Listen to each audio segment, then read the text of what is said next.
Hello guys, my name is Shibu Mishra. Welcome to my YouTube channel. आज की इस video में हम बात करने वाले हैं एनआईटी इलाहाबाद के बारे में। एंड आज की इस वीडियो में हम एनआईटी इलाहाबाद के अलग अलग ब्रांचेस की कट ऑफ्स यहाँ पे देखने वाले हैं। इससे पहले मैंने एनआईटी इलाहाबाद के सीएससी एंड डीसी ब्रांच के क्या क्लोजिंग रैंक्स जानते हैं उसके ऊपर मैंने पहले से वीडियो बना के रखा हुआ है, जिसका लिंक जो आपको डिस्क्रिप्शन बॉक्स में मिल जाएगा या ऊपर आई बटन पर आ रहा होगा, आप वहाँ पर क्लिक करके देख सकते हो।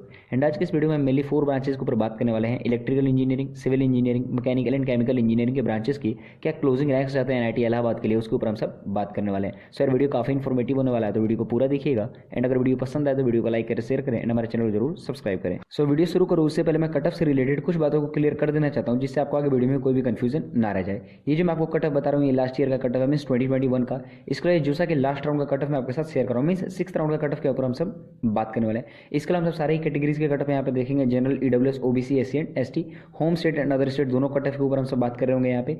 एंड इसके अलावा जिसमें से मोस्ट इंपॉर्टेंट क्वेश्चन बचता है कि कौन सा रैंक मैंने इस वीडियो में यूज किया है, कैटेगरी रैंक या सीआरएल रैंक। सो जनरल कैंडिडेट जो स्टूडेंट है यहाँ पे, उनके लिए मैंने सीआरएल रैंक यूज किया है। इसके अलावा जो अदर रिजर्व कैटेगरीज के बच्चे बच जाते हैं, जैसे कि EWS, OBC, SC and ST, उनके लिए उनका रिस्पेक्टिव कैटेगरी रैंक होने वाला है। सो इसमें बिल्कुल भी कंफ्यूज ना हो। बात करें एनआईटी इलाहाबाद का, तो ये कॉलेज स्टैब्लिश्ड हुआ था 1961 में। कैंपस एरिया के ऊपर बात करें तो 222 एकर्स का काफी बड़ा कैंपस है। लोकेशन के ऊपर बात करें तो इलाहाबाद उत्तर प्रदेश में ये कॉलेज सिचुएटेड है। इंस्टीट्यूट टाइप की बात करें तो ये एक टाइप का गवर्नमेंट कॉलेज है। एंड अब हम सब बात कर लेते हैं रैंकिंग के ऊपर। बात करें एनआईआरएफ में इंजीनियरिंग में तो 47 रैंकिंग इसको दी गई है, जो कि 2022 का है। एंड वहीं बात करें एनआईआरएफ में ओवरऑल रैंकिंग का, तो इसको 101 से लेकर 150 के बीच में इसको रैंकिंग दी गई है। एंड अब हम सब बात कर लेते हैं मोड ऑफ एडमिशन को लेकर कि एनआईटी इलाहाबाद में अगर किसी बच्चे को एडमिशन लेना है तो उसका क्या प्रोसेस है एडमिशन का, उसके ऊपर हम सब बात कर लेते हैं। एनआईटी इलाहाबाद में जो एडमिशन होता है वो जेईई मेंस के परसेंटाइल और रैंक के बेसिस पर आपका यहाँ पे एडमिशन होता है बाया जोसा काउंसलिंग। मींस आपको जोसा काउंसलिंग में पार्टिसिपेट करना पड़ेगा फर्दर एडमिशन प्रोसेस को आगे बढ़ाने के लिए।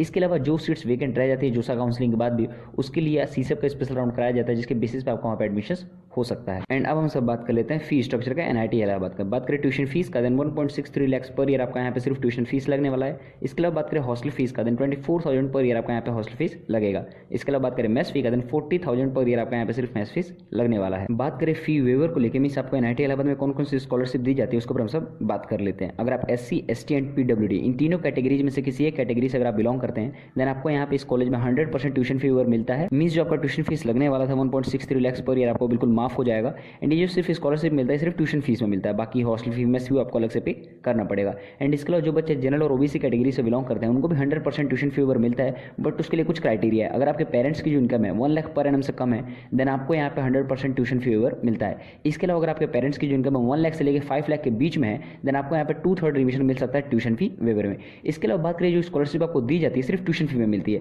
बाकी जो अदर फीस बच जाती है जैसे कि हॉस्टल हो गया, मेस हो गया, अदर जितने भी इंस्टीट्यूट फी आपसे ली जाएंगी वो आपको वहाँ पे करना पड़ेगा। सिर्फ आपको ट्यूशन फी में स्कॉलरशिप्स मिलेंगी सारे कैटेगरीज के लिए। बात करें इस कॉलेज के प्लेसमेंट्स का, तो हाईएस्ट पैकेज यहाँ का 1.18 करोड़ का है। एवरेज पैकेज का बात करें तो 17.19 एलपीए यहाँ का एवरेज पैकेज है, जो कि ओवरऑल सारे ब्रांचेस का है। इसके अलावा सिर्फ स्पेसिफिक सीएससी ब्रांच के एवरेज पैकेज का बात करते हो 26 लाख के अराउंड में यहाँ का एवरेज पैकेज आता है सीएससी ब्रांच का। एंड अब हम सब बात कर लेते हैं इस वीडियो के सबसे मोस्ट इंपॉर्टेंट पार्ट का, जो कि कट ऑफ का। पहले हम सब इलेक्ट्रिकल इंजीनियरिंग ब्रांच का कट ऑफ देख लेते हैं कि एनआईटी इलाहाबाद में इलेक्ट्रिकल इंजीनियरिंग ब्रांच कितने रैंक तक ये क्लोज हो जाता है। बात करें होम स्टेट में जनरल कैटेगरी के लिए, देन 12,400 के अराउंड में अगर आप रैंक लेके आ पाते हो तो आप यहाँ पे एडमिशन ले लोगे। इसके अलावा बात करें होम स्टेट में ओबीसी कैटेगरी के लिए, देन 4,420 रैंक तक ये क्लोज हो गया था।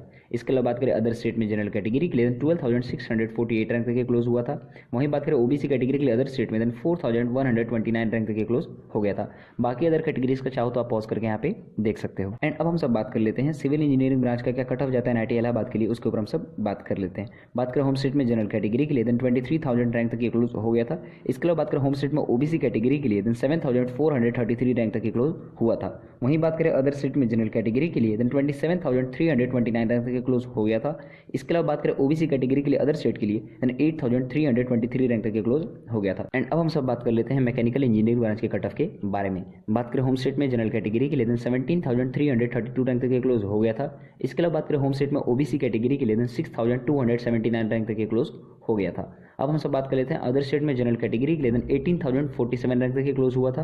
वहीं बात करें ओबीसी कैटेगरी के लिए अदर स्टेट में, देन 6,326 रैंक तक ये क्लोज हो गया था। यहाँ पे जो मैंने रैंक यूज किया है जनरल कैटेगरी के लिए वो उनका सीआरएल रैंक है, एंड बाकी जितनी भी अदर रिजर्व कैटेगरीज बच जाती है उनका रिस्पेक्टिव कैटेगरी रैंक है। अब हम सब बात कर लेते हैं इस वीडियो के सबसे लास्ट ब्रांच की कट ऑफ का, जो कि केमिकल इंजीनियरिंग ब्रांच। बात करें होम स्टेट में जनरल कैटेगरी के लिए, देन 19,000 रैंक अगर आप ला पाते हो सो आप यहाँ पे एनआईटी इलाहाबाद में केमिकल इंजीनियरिंग ब्रांच में एडमिशन ले लोगे।